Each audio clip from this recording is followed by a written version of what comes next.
અત્યારના સમયમાં ડાયાબિટીસ એ સામાન્ય બીમારી થઈ ગઈ છે. મોટાભાગના લોકો ડાયાબિટીસનો શિકાર બની રહ્યા છે.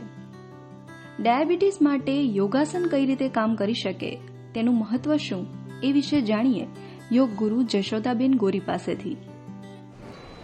નમસ્તે, હરિઓમ.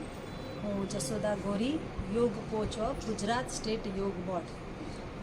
આજે હું તમને ડાયાબિટીસ માટે કરવાના આસન અને પ્રાણાયામ વિશે થોડું કહીશ. તો સૌપ્રથમ તો ડાયાબિટીસ કેમ થાય છે? આમ તો જો આમાં ડાયાબિટીસ માટે નથી કોઈ ઉંમર, નથી કોઈ સમય, નથી કોઈ ક્રિયા. ડાયાબિટીસ મોસ્ટ ઓફલી આપણા હમણાંની જે લાઈફસ્ટાઈલ છે, બરાબર, એમના થતા ફેરફાર, આપણો ખાવાની સ્ટાઇલ, જંક ફૂડ, ઉઠવા બેસવાની સ્ટાઇલ, એટલે કે મોડે સુધી જાગવું, ઉઠવું, અને સાથે સ્ટ્રેસ, જે હમણાં આપણા લાઈફસ્ટાઈલમાં બધી જગ્યાએ ચાલુ રહ્યું છે. ભુજ હોય, ગુજરાત હોય, કચ્છ હોય કે આખો વર્લ્ડ, બરાબર. બધાને, નાના બાળકોને કહેશું તો મને બહુ ટેન્શન છે, મારી એક્ઝામ છે, તો એ રીતે નાનું કે મોટું ટેન્શન, નાના બાળકોને એ ટાઈપનું, મોટાઓને મોટું. તો જે ટેન્શન છે, સ્ટ્રેસ, એના લીધે આપણી લાઈફસ્ટાઈલ ઘણી બધી ફેરફાર થઈ ગઈ છે. તો એવા નાના નાના ઘણા પરિબળોને લીધે ડાયાબિટીસ થતો છે. એના માટે કોઈ એકાદ ફિક્સ ટોપિક નથી. તો એને થઈ ગયો છે, તો એને કેમ કવર કરવું અથવા ન થાય એના માટે પણ થોડા ઘણા આસન પ્રાણાયામ છે. તો ખાસ તો આપણે નિયમિત આપણી જીવનશૈલી થોડી બદલાવી, નિયમિત સમયસર સૂર્યદાદાથી પહેલાં જ ઉઠી જવું, સમયસર સૂઈ જવું, ખાવા પીવામાં હેલ્ધી ખોરાક લેવો. ડાયાબિટીસના દર્દીઓએ ડાયટ પણ ફોલો કરવું જોઈએ. તો તેઓ કયા પ્રકારના જ્યુસ લઈ શકે છે, કઈ રીતે ડાયટ ફોલો કરી શકે છે, સાથે સાથે યોગાસન કયા કરી શકાય છે, એ વિશે જાણીએ.